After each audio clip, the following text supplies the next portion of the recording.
Hi, it's Polly from thefitmumformula.com. Okay, I got asked a bit of an odd question the other day, but I actually thought it was quite a good question as well, and that is peanut butter healthy?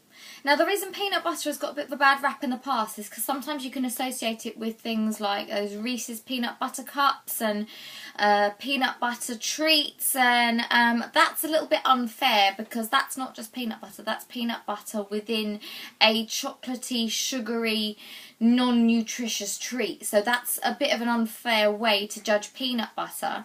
Now, peanut butter, like most foods, is not good or bad because it depends on the context and it depends on your overall diet. Now, obviously we're excluding people who've got a nut allergy here.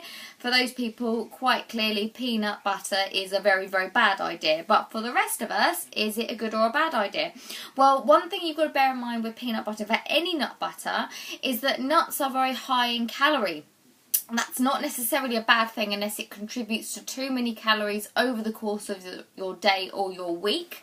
But bear that in mind, so you can't have endless amounts, and you've got to keep an eye on your portion control. It's not the same as something like vegetables where they're very low in calorie and it's very hard to overeat them. And if you eat a bit more one day, it's not going to make much difference at all. Whereas with nut butter, an extra just 1 tablespoon is going to be about 100 calories.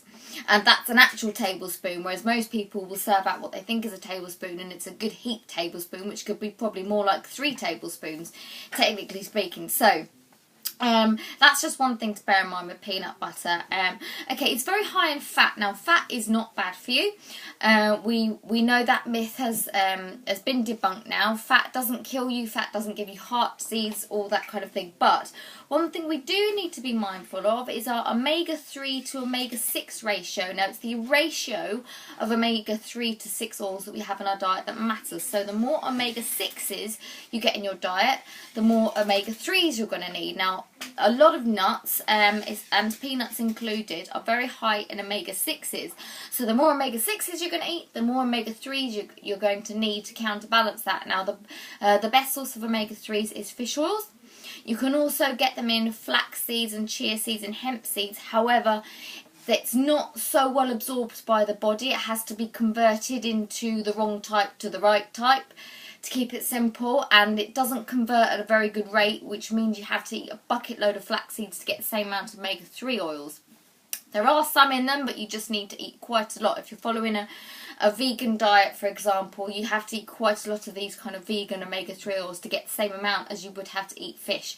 Alternatively, of course, you can take a supplement, a high quality supplement that's got all the mercury stripped out of it as well, because that's a problem with some fish. If you've eaten tons of fish, then it's got mercury in it as well. But a supplement is a way to get around that. So that's one thing to bear in mind as well with nuts. Protein. Peanut butter is actually and peanuts in general, are one of the higher protein nuts, which is why peanut butter is very popular with gym goers, people who exercise, bodybuilders, anyone on a high protein, low carb diet, that kind of thing, because protein is very satiating and keeps you full. It's also really, really important for lots of bodily processes, but primarily for your muscles, to repair them after exercise, to help them grow. And I don't mean bulk up grow, I just mean cells are dying throughout the day, all day. Every little thing you do, things get damaged, and you need protein to repair those muscles. So that's another reason peanut butter is really good. In fact, it makes peanut butter one of the better nut butters for protein content. Okay, what else have we got written here? Okay, that's about it, to be honest. Another thing to bear in mind, some peanut butters, it tends to be the cheaper brands. Some of them have a lot of unsustainable palm oil added to them. There's no reason to add any oil to peanut butter. If you've ever tried making nut butter yourself, but nuts are high enough in natural oils that if you blend them for long enough, they do actually turn into a butter. However, some cheaper brands do tend to add things like palm oil. Nothing unhealthy necessarily about palm oil per se, but to grow palm oil is very destructive to the rainforest. So you can get sustainable palm oil, but if you're going to be buying a cheap brand, they're probably not using sustainable palm oil because it's going to be more expensive for them. A lot of them, the cheaper brands as well, can add lots of salt and sugar, so ideally you want to be one that is just purely 100% peanuts with no added anything. That's ideal. So that's it. Is peanut butter good or bad for you? Well, it's not a yes or a no, like everything really. It's a case of context with the rest of your diet, and there's just a few considerations to take into account there. Calorie content, the ratio of omega-3 to 6 oils. But apart from that, yeah, I like a bit of peanut butter. Cool, rock on.